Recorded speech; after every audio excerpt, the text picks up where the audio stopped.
Hello everybody and welcome to another product review video, and today we are going to be talking about Scale Color Artist heavy body acrylic paints.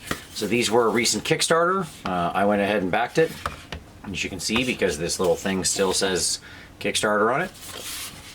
And I did the whole, make your own thing of 12 paints. Got a white, a nice primary blue, a couple different purples, of course a turquoise and magenta because that's me, and then some interesting colors to play around with here in a dark brown ochre, a red ochre, a crimson, and a yellow violet gray, and a nice mid-tone Caucasian flesh tone. So, I wanted to give these a review, which is, right up front I'm going to say, a little bit challenging. For reasons that I'll talk about later. But I've been using these for a while. I've been a fan of heavy body acrylics, and so we're going to divide this up a little bit, this review. So the first thing I want to talk about is just these paints in and of themselves. They are very much formulated like a traditional heavy body acrylic. They come in the tube, much like your traditional heavy body acrylics would. If you're familiar with miniature paints, say something that looks like that, then you know that when these come out, they tend to be fairly liquidy, especially if you have like air versions of those paints or something. They will run quite a bit. They have quite a bit of, sort of fluid in them, as it were. Whereas when we look at something like these, let's take a look at like the red ochre. When we squeeze a little of that out, you see how that's much more solid. These aren't quite as thick as your traditional HBAs, but they're still very much more in line with that consistency. As far as paints themselves go, I've used them quite a bit. We'll put a couple out on the palette. There's the Caucasian flesh tone, golden flesh as they call it here, and then we'll grab a little white and I'll kind of show you exactly how they work. My feeling on them is that overall they're quite good. I found them to be pretty smooth. I found them to be quite workable. They work more or less exactly the way I would hope and expect them to. That is to say, if you're at all familiar with traditional heavy body acrylics, then you know how they work and you will have much the same experience here. So if you've ever used anything like a Schminke or a golden heavy body acrylic or something like that, then you pretty much get the idea of these. And what I mean by, and that's really the big question, is how do these compare to something like this? Well, obviously these are, the scale color paints are much more like what we would expect for traditional miniature painters. Between the names, the colors, and the way that they don't have the same level of like detail. When you pick up a golden, Artist Acrylic color, you have a lot of information that's given to you. Its transparency, excuse me, its light fastness, and all sorts of different interesting sort of ratings and elements that tell you exactly how this thing is going to perform. So for example, if I grab my yellow medium here, my benzimidazolone, I don't know how to pronounce that, yellow medium, you can see that right up top it's telling me how transparent it is, right? It's showing me kind of what you're going to get out of it, that sort of thing. Obviously these are much more like your traditional paints. Now, the other big difference is that these are, as near as I can tell, uniformly priced.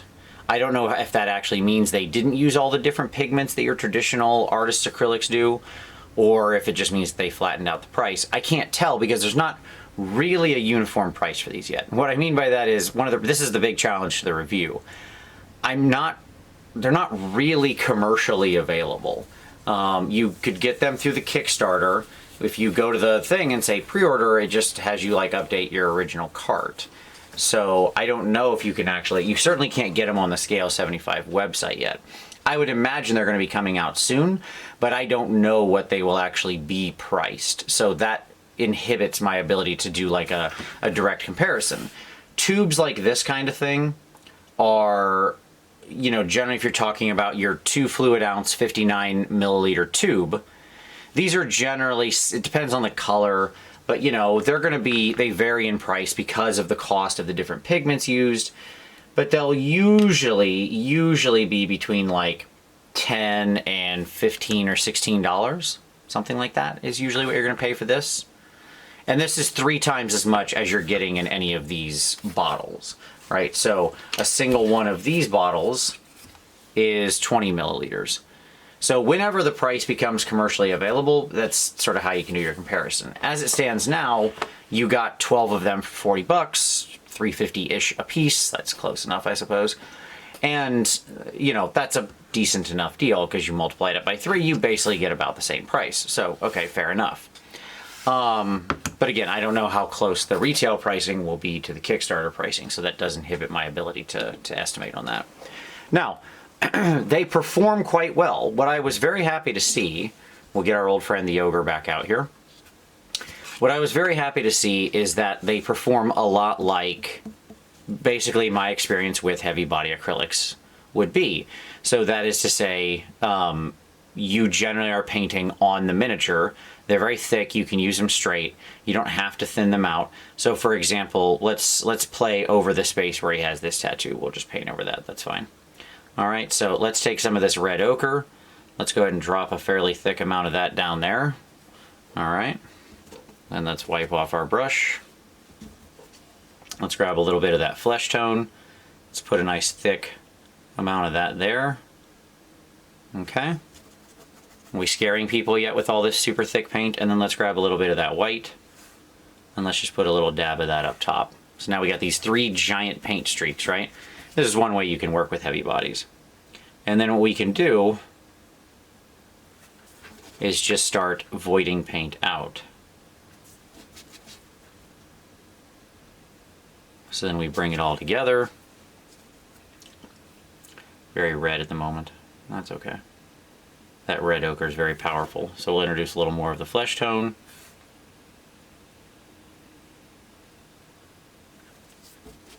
And you know, this is one of the ways we can traditionally paint with heavy bodies, right? Like we can just work them all together until we get to somewhere that we're ultimately happy with and we feel like is a nice blend of the 3 paints. You can see they're still fairly transparent after a single coat. Nothing weird about that when you're spreading them out this thin. So they perform a lot like my expectations would be around traditional HBAs, in that they'll hold together, they let me blend them out just fine, and I can do this work on the miniature and then push them together to get a nice smooth blend, right? A little bit thick down there in the bottom. There we go. Right? So nothing too shocking or surprising there. They also work out exactly as one would expect when you're dealing with turning them into a glaze. I found they, you know, respond to water as you would expect. So we can take some of that. We can take just some water or some flow improver. We can grab a little of that, and they're quite pigment rich. So you know, you can quite easily make a nice thin version of it if you want to paint something like that.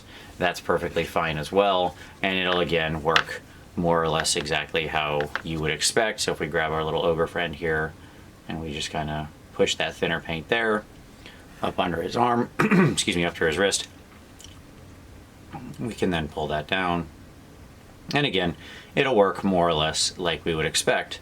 So we can do glazes, we can do filters, all the normal stuff you would expect to be able to do with a paint is still fully doable with the HBAs, and they work and respond exactly how I would expect them to. So overall, I'm really happy with them. I'm not sure because again, not having the price, I don't know exactly how that's going to shake out, but I will say I'm very happy with the Kickstarter investment. When they become available, here would be my overall read on these. If you're somebody who wants to play around with more of the heavy body acrylic style of painting, see what you can accomplish, start playing around more with that type of painting where you want to experiment with using these thicker paints to do these kinds of things, then these are a great step in. They're more going to be more familiar to you. They're a little bit thinner and more workable than traditional HPA, sorry. Also, importantly, they are very matte, so that is something I actually really like. Many of the sort of traditional artist heavy body acrylics, white not included because white, it doesn't really matter, but like a lot of the other colors tend to have a quite satin finish. Whereas these are formulated to be incredibly matte, which I think is good.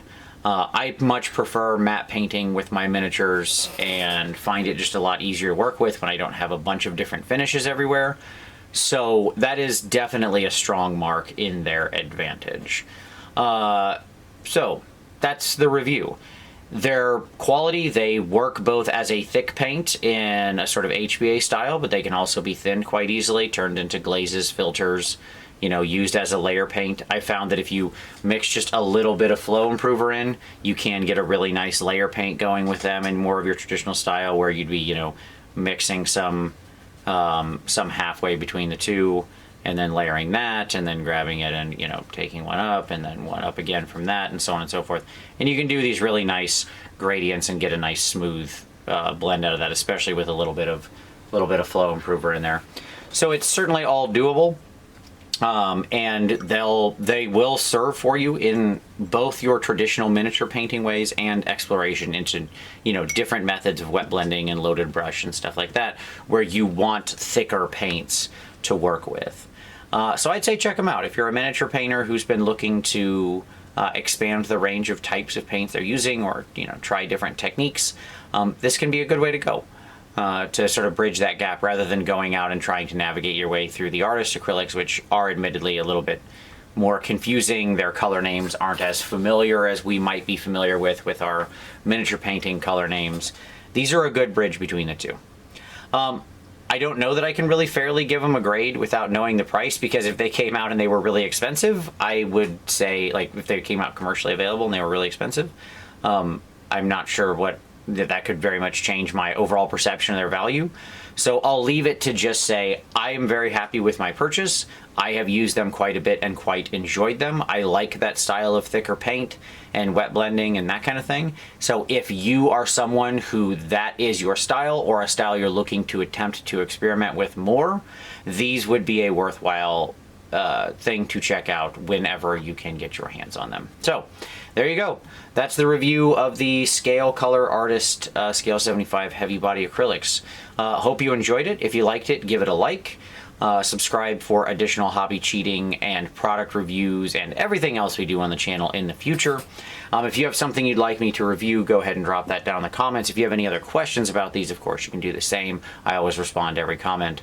But as always, I very much appreciate you watching this one, and we'll see you next time.